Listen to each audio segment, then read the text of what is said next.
Tomorrow's a big one. Tomorrow is the pinnacle one bro Ben Weider.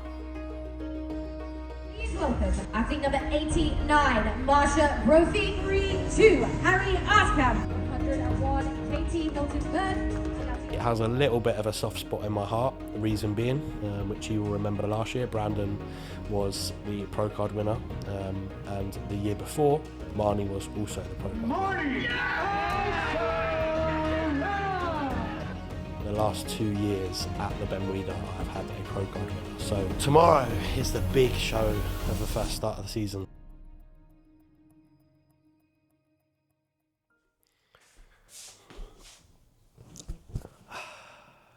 Hello Jake. Hello Luke. Welcome back. It's been a while. So it's been 4 months. 4 months of, I'd like to say downtime, but probably not that much downtime. But it's been busy. What has changed in my life? I mean, we could talk about 4 days ago, which was an interesting experience for me. Ended up in hospital. I am now dating someone, which I'm sure as soon as people start to hear this will be the biggest gossip and probably the most interesting part of the whole YouTube. Just trying to enjoy life before the chaos starts, mate, I think, to be honest. Obviously, well, for a lot of last season, I still had a full-time job, which obviously I now don't. Well, I do have a full-time job, but obviously just doing that on its own now. So yeah, weekends have just been filled with eating nice food, going out to nice places, doing a few activities. But probably over the last 4 or 5 weeks, I've probably been getting itchy feet. What kind of got you into coaching? I obviously competed first in 2015, got into bodybuilding, properly like loved bodybuilding at that point, I guess. When you first start like getting in good shape, people start asking you questions, and then you start giving a little bit of advice, and then, you know, one thing leads to another, and you give a bit of advice to one person and you see them change, and you like, I think seeing people change when I started just to give a few people a little bit of help was like, oh, do you know what, this gives me quite a nice bit of fulfillment. And I think starting to do that, starting to help people, starting to see people, my advice actually like work, and then me kind of thinking, do you know what, I'm actually quite good at this. So obviously with Nick was competitive bodybuilding at the same time as me anyway, and then me and Nick kind of started doing his prep and stuff together, and then I just got a real passion for it. When you see one of your close friends succeed, I then wanted more, and then I was helping more close friends, and then, you know, you start to build a community where some of my closest friends, which is the same now, are bodybuilders, and then you then start helping them, and you then seeing your mates succeed, and I think it just all led from there. I think really was probably the main thing for me. Tomorrow is the pinnacle. We have had 2 shows already. So we had the initial regional, which was 2 weeks ago. That show we had Harry, Marsha, and then we had Katie, who first showing with me as well. So again, tick box exercise really. So I first saw Marsha on stage 2 years ago, I think, in a pro qualifier, and I loved her physique then. She was great, but she just needed more muscle. She had the shape, the structure, and she's someone who I've just always rated, and we've kind of always had like a bit of contact through a friend of a friend. I did a giveaway at the back end of last year where I basically sponsored 2 athletes that I would coach for free for a year, with a view that they would go after the pro card. And yeah, when I put the advert out and she applied, I totally didn't expect her to apply because she was being coached by someone else at the time. But as soon as she applied, it was pretty much a done deal. It didn't take me much to even think about anyone else, because she just has the bikini look.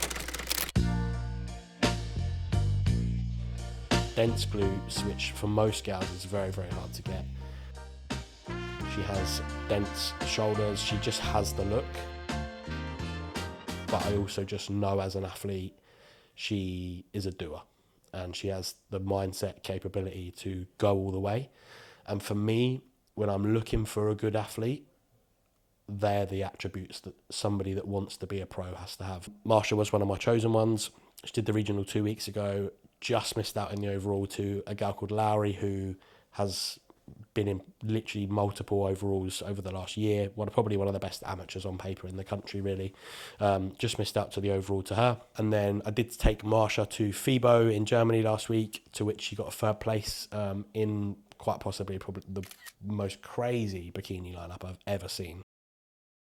Katie, it's actually as an interesting one. So I saw Katie, she originally won an overall a couple of years back, and then I saw her compete in the natural shows last year, and I absolutely loved her physique. And I remember messaging her because I knew she coached herself, but I messaged her and I just said, like, you just got a beautiful physique. Like, if you could just be a bit tighter, like, I think you'd do fantastic. So I kind of dangled the carrot a little bit there, and then she messaged me at the end of this year basically saying that she wanted me to prep her for these shows, which was great because I wanted that all along. First show probably wasn't quite where we wanted to be. She kind of responded really well early on, and then we had to really dig at the end, which was unexpected for the amount of food that she has to eat in an off season just to maintain her weight. We brought a good look. She still won. But for this show, I really had to dig her down. I think we ended up taking off about 2.5 kilos more in 2 weeks. Everyone will know who Harry is. I used to coach him just over a year ago. He was being prepped by somebody else, wasn't quite going how he wanted to. So he reached out literally 2 weeks out from the previous show. For the regional, we absolutely got it bang on. Brought him in for the first show, to which he got first place, which was great. We are going to bring a phenomenal look tomorrow. I've changed the approach a little bit this week compared to previous weeks. I have literally filled the gals to the brim. I've basically fed them like males for the last 3 days. They've both had more carbs than even Brandon had last year when he went after his pro card. So yeah, it's the big one tomorrow. And there is a pro bikini show after as well. So with any luck, we might see one of the gals jump in there. So it is a big one tomorrow. It is a big one.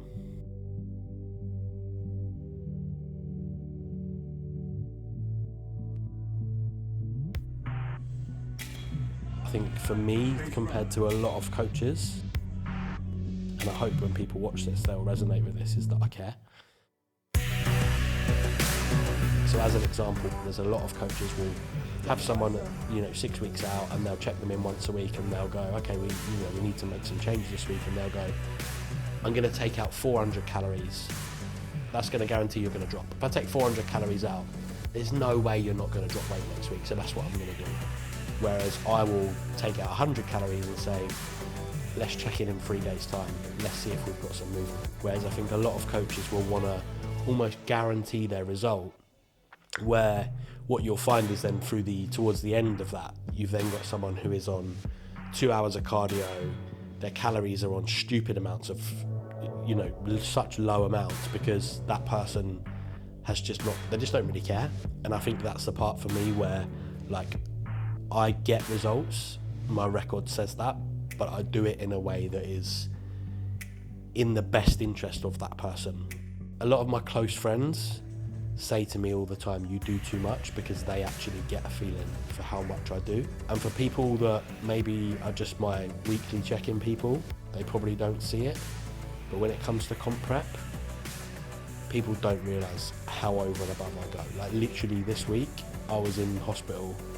Like, I made sure that there was a charger come into that hospital with me, and I would have been on my deathbed, and there's no way I'd have let Harry, Marsha, Katie down at all. I'd have been there, and I just would not have missed. A lot of people do also appreciate it. You do get some people that don't, but certainly as a competitive online coach, for someone like, again, I'm in prep at the moment myself, I'm dieting myself. I spent 3 days in Germany last week, with Marsha. I didn't need to go, but I spent 3 days of it to make her land on the money. What are your expectations? My expectations for Harry tomorrow, if he gets a top 3, I will be over the moon. Third place medal to athlete number 32, Harry Askham. He's never done a pro qualifier before. Me and Harry are yet, I think in five classes now, we are yet to finish out the top 3. In fact, actually, I think he's 4 first places. Katie, hard to say, because again, and she is natural as well, so she's going to be going against assisted gals tomorrow.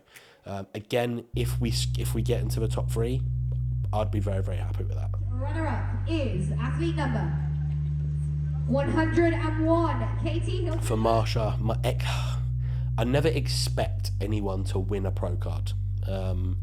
I've learnt that doing that in the past just serves with disappointment. And I was actually saying to Marnie yesterday, I think that I just walk into these shows with no expectation. So I'm not going to sit here and say I expect Marsha to win a pro card. I expect her to be in the mix. Runner-up is athlete number 89, Marsha Brophy.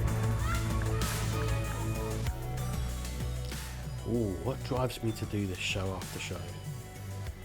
Do you know what? This is going to sound really fucking cocky, but I don't mind because it's just facts. I turn up to shows and it's a place in every time. If anything, it's wins. I mean, the first show of the season was 3 wins out of 3. Everyone loves winning. It don't matter what it is, you know. And I go to shows now with the expectation that maybe not I'm going to always win, but I'm going there with the expectation of my clients are going to place.